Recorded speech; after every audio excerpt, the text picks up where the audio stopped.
Hello aspirants, இந்த வீடியோவில் நம்ம மெட்ராஸ் ஹைகோர்ட் அதில் வந்து அலுவலக உதவியாளர் இந்த எக்ஸாமோட அனாலிசிஸ் தான் வந்து பார்க்க போகிறோம். ஃபர்ஸ்ட் கொஷின் பாருங்கள். தமிழ்நாட்டில் தற்பொழுது எத்தனை மாவட்டங்கள் இருக்குது அப்படின்னு வந்து கேட்குறாங்க. தற்பொழுது எத்தனை மாவட்டம் இருக்குது அப்படின்னா 38 மாவட்டம் இருக்குது. 37 இல்லை 38 மாவட்டம் வந்து தமிழ்நாட்டில் இப்போதைக்கு இருக்குது. அடுத்து பார்த்திங்கன்னா சென்னை உயர்நீதிமன்றத்தின் தற்போதைய தலைமை நீதிபதி யார் அப்படின்னு சொல்லி கேட்டிருக்காங்க. அப்போ வந்து 2021 பார்த்திங்கன்னா சஞ்சீவ் பானர்ஜி இருந்தார். இப்போ வந்து யார் இருக்காருன்னா கிருஷ்ணகுமார் அப்படின்ற ஒருத்தர் வந்து தலைமை நீதிபதியாக இருக்கார். இவர் வந்து ஆக்டிங் சீஃப் ஜஸ்டிஸாக இருக்கார். அதாவது தற்காலிக தலைமை நீதிபதியாக இருக்கார். ஆக்டிங்கில் தான் இருக்கார். ஸோ என்னென்னா பெர்மனண்ட்டாக வந்து போடல, அப்பாயிண்ட் பண்ணல இன்னும். கிருஷ்ணகுமார் அப்படின்றவர் இருக்கார். அடுத்து பாருங்கள், எத்தனை மாதங்களில் 28 நாள் இருக்குது அப்படின்னு வந்து கேட்டிருக்காங்க. நம்ம என்னென்னா 28 நாள் வந்து எத்தனை மாதத்தில் இருக்குது அப்படின்னா நம்ம பிப்ரவரியில் மட்டும்தானே 28 இருக்குது அப்படின்னு சொல்லிட்டு நம்ம 1 வந்து என்னென்னா டிக் பண்ணிடுவோம். ஆனால் என்னென்னா 1 கிடையாது. ஏன்னா 28 நாள் பார்த்திங்கன்னா 12 மாதம் இருக்கா, 12 மாதத்துலேயும் என்னென்னா 28 நாள் இருக்குது. சப்போஸ் 28க்கு மேலே இருக்கும் எல்லாமே, 30 31 அப்படின்னு இருக்குது. ஆனால் எல்லாத்துலேயுமே 28 நாள் இருக்குது எல்லா மாதத்துலேயும். ஸோ 12 மாதம் அப்படின்றது வரும். கொஞ்சம் லாஜிக்காக திங்க் பண்ணுற மாதிரி இருக்கும். அடுத்து பார்த்திங்கன்னா மனிதன் வாழ தேவையான வாயு என்ன அப்படின்னு கேட்டிருக்காங்க. மனிதன் வாழ்கிறதுக்கு தேவையான வாயு என்னன்னு பார்த்திங்கன்னா ஆக்சிஜன் வந்து தேவை. ஓகேவா, ஆக்சிஜன் தான் நம்ம உடம்பு வந்து எடுத்துக்கும். ஸோ அதனால் ஆக்சிஜன் வாயு தேவை அப்படின்னு பார்க்கலாம். அடுத்து பார்த்திங்கன்னா உலகின் மிகப்பெரிய பீடபூமி எது அப்படின்னு சொல்லி கேட்குறாங்க. பீடபூமி அப்படின்னா பிளாட்டியோ அப்படின்னு சொல்லுவாங்க. பிளாட்டியோ அப்படின்னு சொல்லிட்டு உயரமான இடம் வந்து சொல்லுவாங்க. அங்கே பார்த்திங்கன்னா கூலிங் வந்து என்னென்னா கொஞ்சம் நல்லா கூலாக இருக்கும். பிளாட்டியூலலாம் பார்த்திங்கன்னா டெக்கன் பிளாட்டியூ அதெல்லாம் வந்து இருக்குது. தக்காணம் அதெல்லாம் வந்து சொல்லுவாங்கள்ல, தக்கான பீடபூமி அப்படின்லாம் சொல்லிட்டு. ஸோ அதனால தான் பெங்களூர் இந்த ஹைதராபாத் ரீஜன்லாம் வந்து கூலிங்காக இருக்குது. அது மாதிரி திபெத்தியன் பிளாட்டியூ தான் உலகத்திலே பெருசு அப்படின்னு சொல்லியிருக்காங்க. அடுத்து பார்த்திங்கன்னா மேக்ஸ் கேட்டிருக்காங்க. கீழ்கண்ட வரிசையில் கடைசியில் வர எண் வந்து என்ன அப்படின்னு சொல்லி கேட்குறாங்க பாருங்கள். ஃபஸ்ட்டு 108 117 ரெண்டுக்கும் டிஃப்ரென்ஸ் என்னென்னா 9. 117க்கும் 126க்கும் நடுவில் இருக்க டிஃப்ரென்ஸ் 9. இதுக்கும் நடுவில் இருக்க டிஃப்ரென்ஸ் 9. அப்போனா இதுக்கும் 135க்கும் அதுக்கு அடுத்து உள்ள நம்பருக்கும் என்ன டிஃப்ரென்ஸ் இருக்கும்? 9 தானே இருக்கும். ஓகே, 9 தான் இருக்கும். பட் இங்கே ஃபஸ்ட்டு பார்த்தீங்கன்னா எப்படி வந்து இது ஆட் பண்ணியிருக்காங்களா மைனஸ் பண்ணியிருக்காங்களான்னு பாருங்கள். 108லேருந்து ஆட் பண்ணியிருக்காங்க +9. எல்லாத்துலேயும் ப்ளஸ் பண்ணிக்கிட்டே வராங்க. அப்போனா 135ஓட என்ன பண்ணணும், நம்ம +9 பண்ணணும். பண்ணால் என்ன வரும்? 9ம் 5ம் ஆட் பண்ணால் 14 வருமா? 4 போடுறோம், மேலே 1 போடுறோம். திரும்ப 3யும் 1 ஆட் பண்ணால் 4 வரும், மிச்சம் 1 இருக்கும். 144 அப்படின்னு நம்மளுக்கு ஆன்சர் வரும். ஓகேவா, நெக்ஸ்ட் கொஷின் பார்க்கலாம். அடுத்து பார்த்திங்கன்னா ஈஃபில் டவர் எந்த நாட்டில் இருக்குது அப்படின்னு சொல்லி கேட்குறாங்க. ஈஃபில் டவர் எங்கே இருக்குன்னா ஃப்ரான்ஸ் நாட்டில் இருக்குது. ஓகேவா, உலக அதிசயத்தில் ஒன்று தான் ஈஃபில் டவர், ஃப்ரான்ஸ் நாட்டில் இருக்குது. அடுத்து பார்த்திங்கன்னா இந்திய குடியரசுத் தலைவரோட பதவிக்காலம் எத்தனை ஆண்டுகள் அப்படின்னு சொல்லி கேட்குறாங்க. இந்தியாவில் குடியரசுத் தலைவர் எத்தனை ஆண்டுகள் பதவி வந்து வகிக்கிறார்னா 5 வருஷம். இதுவே யூஎஸ் அமெரிக்காலாம் பார்த்திங்கன்னா 4 வருஷம்தான். ஆனால் இந்தியாவில் 5 வருஷம். மறைமுக தேர்தல் முறையில் தேர்ந்தெடுக்கிறாங்க இந்திய குடியரசுத் தலைவரை. இந்தியாவோட கோதுமை களஞ்சியம் அப்படின்னு சொல்லிட்டு எந்த மாநிலத்தை சொல்கிறாங்கன்னா பஞ்சாப்பை சொல்கிறாங்க. பஞ்சாப்பை வந்து என்னென்னா இந்தியாவோட கோதுமை களஞ்சியம் அப்படின்னு சொல்லிட்டு சொல்கிறாங்க. ஓகேவா, அடுத்து பார்த்திங்கன்னா தமிழகத்தின் நுழைவாயில் என்று அழைக்கப்படுவது என்ன அப்படின்னு பார்த்திங்கன்னா தூத்துக்குடி. ஏன்னா தூத்துக்குடி வழியாக அந்த காலத்தில் என்னென்னா தமிழ்நாட்டுக்கு எல்லோரும் வந்திருக்காங்க. அதனால் தமிழ்நாட்டோட நுழைவாயில் அப்படின்னே சொல்லிட்டு தூத்துக்குடியே சொல்கிறாங்க. தூத்துக்குடி துறைமுகம். தென்னிந்தியாவோட மான்செஸ்டர் அப்படின்னு எந்த ஊரை சொல்கிறாங்கன்னா கோயம்புத்தூரை சொல்கிறாங்க. மான்செஸ்டர் அப்படின்னா என்னென்னா அமெரிக்காவில் இருக்கிற ஒரு பிளேஸ். அங்கே வந்து என்னென்னா பருத்தி காட்டன் வந்து நல்லா விளையும். அதே மாதிரி தென்னிந்தியாவில் காட்டன் நல்லா விளையிற இடம் கோயம்புத்தூர் அந்த சைடு. ஸோ அதனால் வந்து என்னென்னா கோயம்புத்தூரை தென்னிந்தியாவோட மான்செஸ்டர் அப்படின்னு சொல்லிட்டு சொல்கிறாங்க. ஓகேவா, அடுத்து பாருங்கள். குட்டி ஜப்பான் என்று அழைக்கப்படும் ஊர் என்ன அப்படின்னு சொல்லி கேட்குறாங்க. குட்டி ஜப்பான் அப்படின்னா சிவகாசி, அதுதான் வந்து அழைக்கிறோம். ஏன்னா வந்து இங்கே சிவகாசிலையும் என்னன்னா நிறைய வந்து வேலைவாய்ப்பு வந்து ரொம்ப அதிகம். ஏன்னா பட்டாசு தொழிற்சாலை இருக்குது. ஸோ வேலைவாய்ப்பு ரொம்ப அதிகம். இந்தியாவிலே பட்டாசு வந்து என்னென்னா உற்பத்தி பண்ணுற பிளேஸ்லேயே வந்து சிவகாசி வந்து என்னென்னா ஒரு மெயினான பார்ட்டில் இருக்குது. ஓகேவா, அடுத்து பார்த்திங்கன்னா இந்தியா எப்பொழுது குடியரசு நாடானுச்சு அப்படின்னு கேட்குறாங்க. குடியரசு நாடானது 1950. சுதந்திரம் வாங்கினது 1947. குடியரசு நாடானது 1950 குடியரசு நாடாக இந்தியா ஆச்சு. ஓகேவா, அடுத்து பார்த்திங்கன்னா தமிழகத்துக்கும் கர்நாடகத்துக்கும் இடையே எந்த நதி சம்மந்தமாக பிரச்சனை இருக்குது அப்படின்னு பார்த்திங்கன்னா காவிரி நதி சம்மந்தமாக பிரச்சனை இருக்குது. ஓகேவா, அடுத்து பாருங்கள். ஈரப்பதத்தை அதிக நாள்கள் தேக்கி வைக்கிற மண் என்ன அப்படின்னு பார்த்திங்கன்னா கரிசல் மண். கரிசல் மண்ணா என்னது? பிளாக் சாயில் அப்படின்னு சொல்லுவாங்க. அந்த சாயில் பார்த்திங்கன்னா ஈரப்பதத்தை அதிக நாள் தேக்கி வச்சுக்கும் அப்படின்னு வந்து சொல்கிறாங்க. ஓகேவா? அடுத்து பார்த்திங்கன்னா உலகத்திலே மிகப்பெரிய கண்டம் என்ன அப்படின்னா ஆசிய கண்டம். காண்டினென்ட், வேர்ல்டுலே பெரிய காண்டினென்ட், லார்ஜஸ்ட் காண்டினென்ட் எது அப்படின்னா ஏஷியா தான் வந்து பெரிய கண்டம் அப்படின்னு சொல்கிறாங்க. ஓகேவா? அடுத்து பார்த்திங்கன்னா மின்விளக்கை கண்டுபிடித்தவர் யார்? மின்விளக்கு அப்படின்னா பல்பை கண்டுபிடிச்சவர் யாருன்னா தாமஸ் ஆல்வா எடிசன் அப்படின்றவர் கண்டுபிடிச்சிருக்காரு. எடிசன் நிறைய பொருள் கண்டுபிடிச்சிருக்காரு. இல்லை முக்கியமானது என்னென்னா பல்ப். ஓகே, அடுத்தது நரிமணத்தின் புகழுக்கு காரணம் அப்படின்னு சொல்லி கேட்குறாங்க. நரிமணம் அப்படின்றது வந்து ஒரு ஊர், ஒரு கிராமம் சொல்ல போனால். இது வந்து நாகப்பட்டினம் டிஸ்ட்ரிக்டில் இருக்குது. இது ஏன் வந்து இந்த சின்ன கிராமத்துக்கு எப்படி வந்து இவ்வளோ புகழ் வந்துச்சு அப்படின்னா முக்கியமான காரணம் அங்கே பெட்ரோலியம்னால், ஆயில் ரிஃபைனரி அங்கே இருக்குது. அதனால் வந்து என்னென்னா இதுக்கு புகழ் வந்துச்சு அப்படின்னு சொல்கிறாங்க. ஓகேவா? நெக்ஸ்ட்டு பார்க்கலாம். மணிமுத்தாறு அணைக்கட்டு எந்த நதியின் குறுக்கே கட்டப்பட்டுள்ளது? மணிமுத்தாறு அப்படின்னு சொல்லிட்டு ஒரு அணைக்கட்டு வந்து கட்டியிருக்காங்க. எந்த நதி குறுக்கே அப்படின்னா தாமிரபரணி அப்படின்னு அந்த நதி குறுக்க தான் கட்டியிருக்காங்க. தாமிரபரணிக்கு இலக்கியங்கள்லாம் பார்த்திங்கன்னா தன்பொருணை அப்படின்னு சொல்லிட்டு ஒரு பேர் இருக்குது. அதனால் இதையும் படிச்சுக்கோங்க. தாமிரபரணிக்கு இன்னொரு பேர் என்ன? தன்பொருணை. அது குறுக்க வந்து மணிமுத்தாறு அணைக்கட்டு கட்டியிருக்காங்க அப்படின்னு சொல்கிறாங்க. ஓகேவா? அடுத்து பார்த்திங்கன்னா 1 கிலோ மாம்பழம் ரூபாய் வந்து 60 ரூபா, 1 கிலோ திராட்சை வந்து ரூபாய் 88 அப்படின்னு சொல்லிட்டாங்க.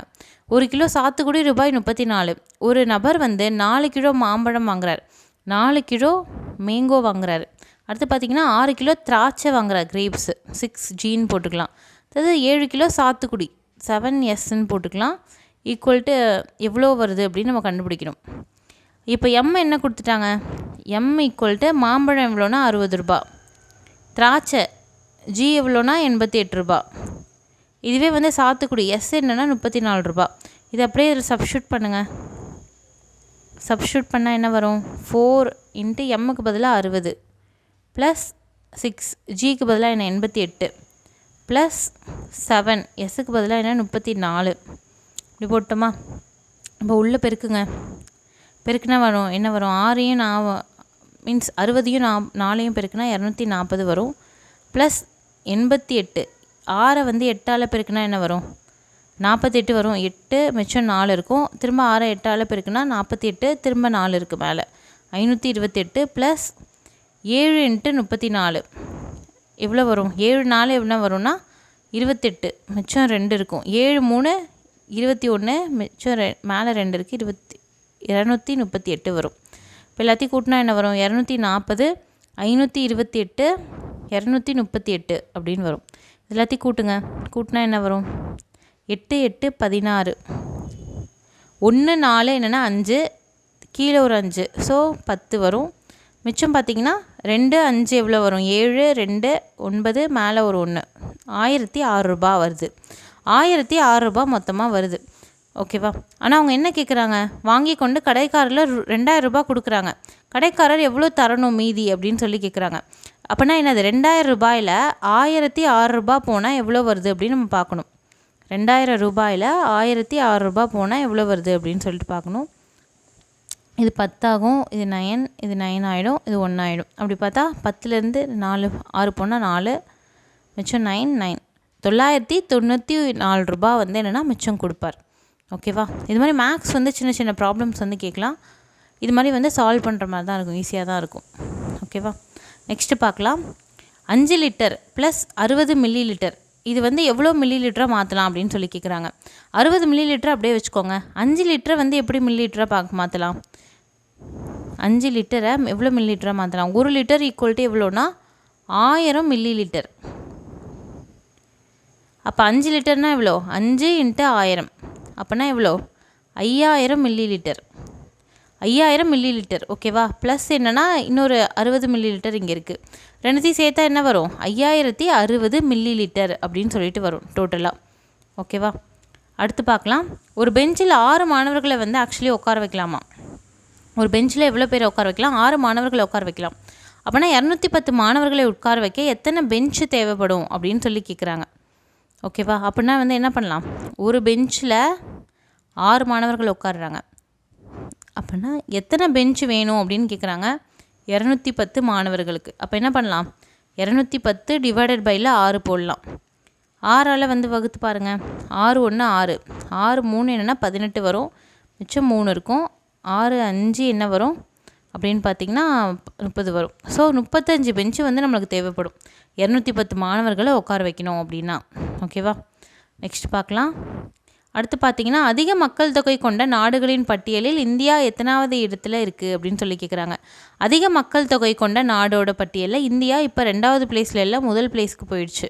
சைனா வந்து 2வது பிளேஸ்க்கு போயிடுச்சு. சைனாவை பீட் பண்ணிட்டு நம்ம என்னென்னா ஃபஸ்ட்டு பிளேஸ்க்கு போயிட்டோம் மக்கள் தொகையில். ஓகேவா, இந்தியா வந்து இடத்தோட அடிப்படையில் 7வது இடத்துல இருக்குது, மக்கள் தொகை அடிப்படையில் முதல் இடத்துல இருக்குது. அடுத்து பார்த்திங்கன்னா நம்ம தேசிய கொடியில் உள்ள சக்கரத்தில் எத்தனை கோடு இருக்குது அப்படின்னு சொல்லி கேட்குறாங்க. நம்ம தேசிய கொடி வந்து இருக்கா, மூவண்ண கொடி அப்படின்னு சொல்கிறோம். நடுவில் வந்து ஒரு சக்கரம் இருக்கும், அந்த சக்கரம் தான் அசோக சக்கரம் அப்படின்னு சொல்லுவோம். அந்த சக்கரத்தில் பார்த்திங்கன்னா 24 கோடு இருக்குது மொத்தமாக அப்படின்னு சொல்கிறாங்க. அது மாதிரி கோடு இருக்கும்ல, அது மாதிரி 24 இருக்கும் அப்படின்னு சொல்கிறாங்க. ஓகேவா, அந்த கோட்டோட எண்ணிக்கை வந்து கேட்டிருக்காங்க. அடுத்து பார்த்திங்கன்னா நமது தேசிய பாடலை எழுதியவர் யார் அப்படின்னு கேட்குறாங்க. தேசிய கீதம் இல்லை, தேசிய பாடல் எழுதினவர் பக்கிம் சந்திர சாட்டர்ஜி அப்படின்ற ஒருத்தர் எழுதியிருக்கார். அவர் ஒரு புக்கு எழுதியிருப்பார். ஆக்சுவலி அந்த புக்கிலேருந்து தான் அதை எடுத்திருக்காங்க. அவர் ஆனந்த மடம் அப்படின்னு சொல்லிட்டு ஒரு புக்கை வந்து எழுதியிருக்காரு.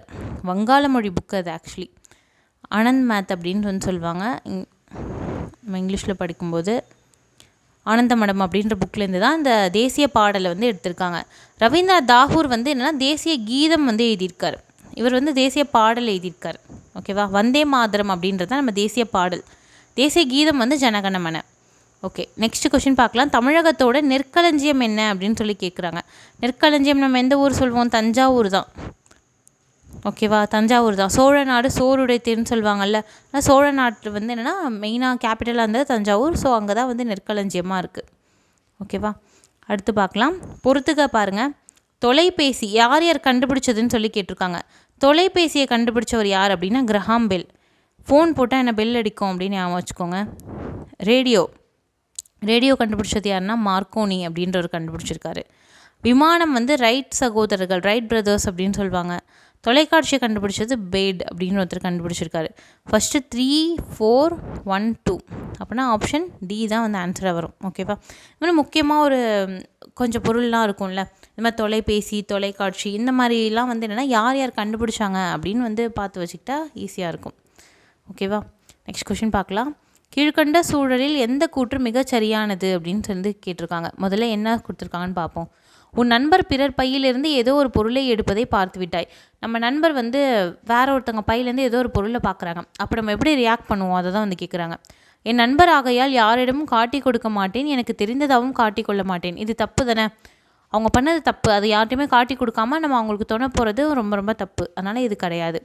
பிறர் பொருளை எடுத்தது தவறு, அதனால் நண்பராக இருந்தாலும் ஆசிரியரிடம் கூறுவேன் அப்படின்னு வந்து சொல்கிறாங்க. இப்போ வந்து நண்பனை மாட்டி விடுற மாதிரி இது இருக்குது. அதனால் வந்து இதையும் வந்து விட்டாங்க. ஆசிரியரிடம் கூறி விடுவேன் என்று மிரட்டி திருத்துவேன். இதையும் வந்து மீன்ஸ் என்னென்னா மிகச்சரியானதுன்னு கேட்டிருக்காங்க. இதில் எது பெஸ்ட் ஆப்ஷன் அப்படின்னு நம்ம பார்க்குறோம். நண்பர் ஏன் அப்பொருளை எடுத்தார் என்பது பற்றியும் பிறர் பொருளை எடுப்பது தவறு என்பது குறித்தும் நண்பரிடம் பேசுவேன். ஆக்சுவலி இதுதான் வந்து பெஸ்ட்டு அப்படின்னு ஏன் கொடுத்துருக்காங்கன்னா, மற்ற ஆப்ஷன்ஸும் வந்து ஏன் அது தப்பா அப்படின்னு கேட்டால் ஒவ்வொருத்தவங்க ஒவ்வொரு மாதிரி ரியாக்ட் பண்ணுவாங்க. ஆனால் இதுதான் வந்து பெஸ்ட்டு ஆப்ட் மெத்தட். ஏன்னா நண்பர் வந்து ஏன் அது மாதிரி எடுக்கிறார் அப்படின்னு தெரிஞ்சுக்கிட்டு அவரை வந்து பேசி திருத்தினா அவர் என்ன பண்ண மாட்டார், திரும்ப எடுக்க மாட்டார் அப்படின்ற மாதிரி சொல்கிறாங்க. அந்த மாதிரி வந்து நம்ம இதில் யோசிக்கணும். இந்த மாதிரி கூற்று கொடுத்தாங்க அப்படின்னா 4 ஆப்ஷனை படித்து பார்த்துட்டு எது வந்து பெஸ்ட்டு அப்படின்னு தோணுதோ அந்த மாதிரி வந்து நம்ம சூஸ் பண்ணணும். இந்த 4 ஆப்ஷனில் ஆப்ஷன் டி தான் வந்து ரொம்ப பெஸ்ட்டாக இருக்குது. மற்றதெல்லாம் வந்து என்னென்னா அவரை காட்டி கொடுக்குற மாதிரி இருக்குது, இல்லைனா வந்து என்னென்னா மிரட்டுற மாதிரி இருக்குது, பிளாக்மெயில் பண்ணுற மாதிரி. ஸோ அதனால் வந்து என்னென்னா இந்த 4வது ஆப்ஷன் பெஸ்ட்டாக இருக்கிறதால அதை சூஸ் பண்ணுறோம். ஓகே, நெக்ஸ்ட்டு பார்த்திங்கன்னா, ரவி என்ற சிறுவன் தன் வீட்டில் உள்ள மாதுளை மரத்தில் உள்ள பெரும்பாலான பூக்களை பறித்து விட்டான். அதனால் என்ன ஆகும் அப்படின்னு கேட்குறாங்க. பூக்களை வந்து மரத்தில் வந்து அதாவது ஒரு பழம் வைக்கிற மரங்கள் இருக்குதுன்னு வச்சுக்கோங்களேன். அந்த மரத்துலேருந்து பூக்களை பறிச்சிட்டாங்கன்னா என்ன ஆகும்னா அங்கே இருக்க பழம் கம்மியாயிடும். ஏன்னா எவ்வளோ பூ வந்து இருக்கோ அத்தனை வந்து என்னென்னா பழம் இருக்கும். அந்த பூ காஞ்சி என்னென்னா அப்புறமா வந்து என்னென்னா பழமாக மாறும். நிறைய பூ இருந்தால் தான் நிறைய வந்து பழம் இருக்கும். இப்போ பூ வந்து பறிச்சிட்டதால என்ன ஆகும்னா மாதுளை பழங்கள் வந்து என்னென்னா குறைஞ்சிடும். அதான் வந்து ஆன்சர் வரும். ஓகேவா, அடுத்து பார்த்திங்கன்னா முதல் உலக தமிழ் மாநாடு நடைபெற்ற இடம் எங்கே அப்படின்னு பார்த்திங்கன்னா மலேசியாவில் கோலாலம்பூர், மலேசியாவோட கேபிட்டல் தலைநகரத்தில் நடந்துச்சு. முதல் உலக தமிழ் மாநாடு 1966 ஆண்டு வந்து நடக்குது. இப்போ ரீசெண்டாக வந்து 11வது மாநாடு நடந்துச்சு. 11வது உலக தமிழ் மாநாடு அதே கோலாலம்பூரில் தான் நடந்துச்சு. இதையும் பார்த்து வச்சுக்கோங்க. 10 மாநாடு நம்ம பார்த்துருப்போம், 11வது மாநாடு ஆக்சுவலி நடந்துருச்சு. ஓகேவா? நெக்ஸ்ட் கொஷின் பார்க்கலாம். அடுத்து பார்த்திங்கன்னா மணிமேகலை உணர்த்தும் சமயம். மணிமேகலையில் எந்த சமயத்தை பற்றி பேசியிருக்காங்கன்னா பௌத்த சமயம். அதில் பௌத்த துறவி ஒருத்தர் வருவார், ஒரு பேர் அரவண அடிகள். மணிமேகலை என்ன சொல்கிறாங்க அப்படின்னா சீர்திருத்த காப்பியம் அப்படின்னு சொல்லுவாங்க. சீர்திருத்த காப்பியம் அப்படின்னு மணிமேகலையே சொல்கிறாங்க. ஓகேவா? அடுத்து பாருங்கள், ஏற்றத்தாழ்வற்ற எது அமையணும் அப்படின்னு வந்து சொல்கிறாங்க. ஏற்றத்தாழ்வற்ற நாடா, தெருவா, சமுதாயமா, வீடா அப்படின்னு சொல்கிறாங்க. ஏற்றத்தாழ்வற்ற சமுதாயம் அமையணும் அப்படின்னு சொல்கிறாங்க. சமுதாயம் அமையணும் அப்படின்றது தான் கரெக்டு. ஏன்னா மற்றது எல்லாமே வந்து என்னென்னா நாடு, தெரு இது எல்லாமே ஒரு இடம், வீடு அப்படின்றதுலாம். சமுதாயம் அப்படின்றது மனம் சார்ந்த விஷயம். அதனால் வந்து என்னென்னா ஏற்றத்தாழ்வற்ற சமுதாயம் அமையணும், மனசில் ஏற்றத்தாழ்வு இருக்கக்கூடாது அப்படின்னு சொல்கிறாங்க. ஓகே, அடுத்து பார்த்திங்கன்னா மயிலுக்கு போர்வை தந்த மன்னன் யார் அப்படின்னு பார்த்திங்கன்னா பேகன். பாரி என்னென்னா முல்லைக்கு தேர் கொடுத்தவர். முல்லை கொடி வந்து என்னென்னா படறதுக்கு தேர் கொடுத்தவர். முல்லைக்கு தேர் கொடுத்தவர் பாரி. மயிலுக்கு போர்வை தந்த மன்னன் பேகன். இவங்களாம் கடையேழு வள்ளல்கள் அந்த லிஸ்ட்டில் வருவாங்க. இந்தியா என்ற இதழை தொடங்கியவர் யார் அப்படின்னு பார்த்தீங்கன்னா பாரதியார். இந்தியா அப்படின்னு சொல்லிட்டு ஒரு இதழே வந்து ஆரம்பிச்சிருக்கார். யார் அப்படின்னு பார்த்தீங்கன்னா பாரதியார். ஓகேவா? பாரதிதாசனுக்கு அவர் பெற்றோர் இட்ட பெயர் என்ன அப்படின்னு சொல்லி கேட்குறாங்க. பாரதியாருக்கு வந்து அவர் பெற்றோர் இட்ட பெயர் என்னன்னா கனக சுப்புரத்தினம் அப்படின்ற பேர் தான் வச்சாங்க. அப்புறமா அவர் பாரதியார் மேலே கொண்ட பற்றால என்ன பண்ணார், பாரதிதாசன் அப்படின்னு சொல்லிட்டு மாற்றிக்கிட்டார். ஓகே, அடுத்து பார்த்திங்கன்னா தமிழ்தாய் வாழ்த்தை வந்து நம்மளுக்கு எழுதினவர் யாருன்னா சுந்தரம் பிள்ளை. மனோன்மணியம் சுந்தரனார் அப்படின்னு சொல்லுவாங்க. மனோன்மணியம் அப்படின்னு சொல்லிட்டு ஒரு புக்கை வந்து இவர் எழுதியிருக்கார். மனோன்மணியம் சுந்தரனார் அப்படின்னு வந்து இவர் சொல்லுவாங்க. மனோன்மணியம்னு ஒரு புக்கு வந்து எழுதியிருக்கார் இவர். ஓகேவா? அதனால் வந்து என்னென்னா தமிழ்தாய் வாழ்த்து எழுதினவர் இவர் தான். ஓகே, நெக்ஸ்ட்டு பார்க்கலாம். கட்டவிழுத்து எப்படி பிரிக்கலாம் அப்படின்னா கட்டு ப்ளஸ் அவிழ்த்து அப்படின்னு சொல்லிட்டு பிரிக்கலாம். பின்னாடி உயிரெழுத்து வந்திருக்கு, அதனால் என்ன பண்ணோம், 8 + ஊ அப்படின்னு சொல்லிட்டு 2 பிரிக்கலாம். உயிரெழுத்து வந்தால் என்ன பண்ணோம் அப்படின்னா ஊ போயிடும். ஸோ 8 + ஆ சேர்ந்து என்ன ஆச்சு, டேன் மாறிடுச்சு. அதனால தான் இங்கே ஊ வந்து காணா போயிடுச்சு, கட்டவிழுத்து அப்படின்னு சொல்லி மாறிடுச்சு. ஓகேவா? அடுத்து பாருங்கள், குதிரை வளர்க்கும் இடத்தை என்ன பேரில் வந்து அழைப்பாங்க அப்படின்னு சொல்லி கேட்குறாங்க. குதிரை வளர்க்கும் இடத்தை வந்து குதிரை கொட்டில் அப்படின்னு வந்து சொல்லுவாங்க. பட்டினா வந்து ஆட்டுக்கு தான் ஆட்டுப்பட்டி அப்படின்னு சொல்லுவாங்க.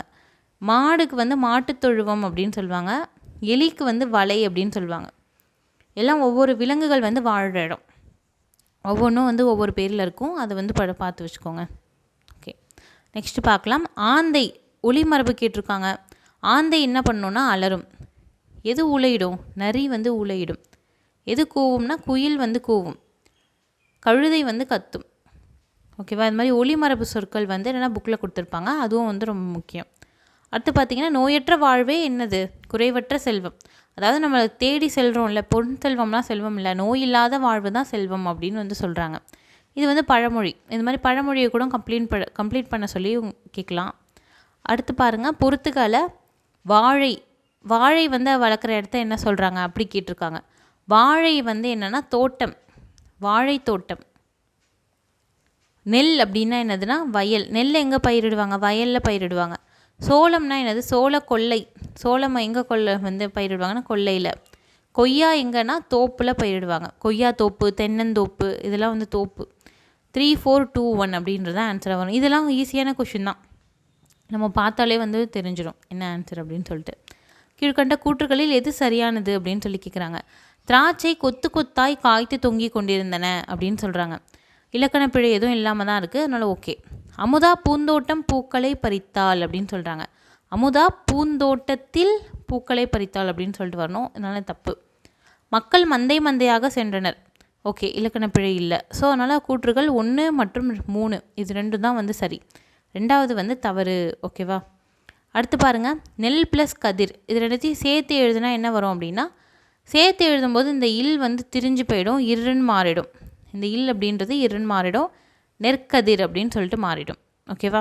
அடுத்து பார்த்திங்கன்னா முதுமை + உரை 2த்தையும் ஒன்றா சேர்த்தா என்ன வரும்னா மூதுரை அப்படின்னு சொல்லிட்டு வந்துடும். மூதுரை அப்படின்னு சொல்லிட்டு. ஓகேவா? இது எழுதினது யாருன்னா ஔவையார் எழுதியிருக்காங்க மூதுரை அப்படின்ற நூலை. இந்தியாவோட தேசிய மரம் என்ன அப்படின்னு பார்த்தீங்கன்னா ஆலமரம். இந்தியாவோட தேசிய மரம். இதுவே தமிழ்நாட்டோட மாநில மரம் என்ன அப்படின்னு பார்த்தீங்கன்னா பனைமரம். இந்த கொஷினை வந்து நல்லா படித்து பார்த்துட்டு போடுங்க. உலக பொதுமறை என்ன அப்படின்னு பார்த்தீங்கன்னா திருக்குறள். இது உங்கள் எல்லாருக்கும் தெரிஞ்சிருக்கும். திருக்குறள் தான் உலக பொதுமறை.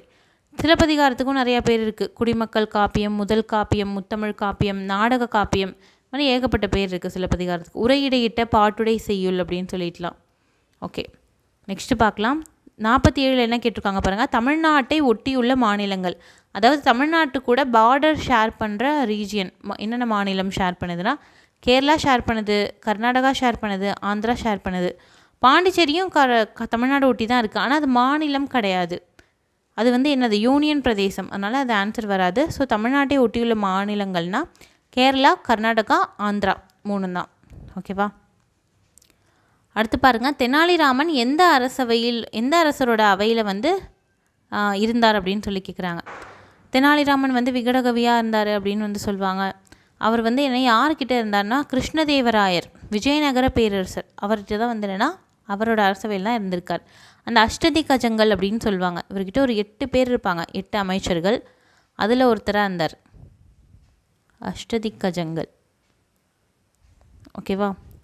அடுத்து பார்த்திங்கன்னா தமிழ்நாட்டில் தற்பொழுது அகழ்வாராய்ச்சி நடக்கும் இடம் என்ன அப்படின்னா கீழடி. கீழடியில் தான் நடக்குது. ஓகேவா? கீழடி எங்கே இருக்குன்னா சிவகங்கை மாவட்டத்தில் இருக்குது கீழடி. ஓகே, நெக்ஸ்ட்டு பார்க்கலாம். மலைகளின் இளவரசி எது அப்படின்னு சொல்லி கேட்குறாங்க. ஆக்சுவலி மலைகளின் இளவரசி நம்ம எதை சொல்கிறோன்னா கொடைக்கானலை சொல்கிறோம். மலைகளோட அரசியை தான் நம்ம என்ன பண்ணுறோன்னா ஊட்டின்னு சொல்கிறோம். ஓகேவா? இது கொஞ்சம் இந்த கொஷின் தப்பாக கேட்டிருக்காங்க. மலைகளின் இளவரசின்றது கொடைக்கானல், மலைகளோட அரசி அப்படின்றதான் ஊட்டி சொல்லியிருக்காங்க. பட் கொடைக்கானல் ஆப்ஷனே இல்லை, அதனால் ஊட்டி அப்படின்னு சொல்லிட்டு அவங்க செலக்ட் பண்ணியிருக்காங்க ஆன்சர். ஓகேவா?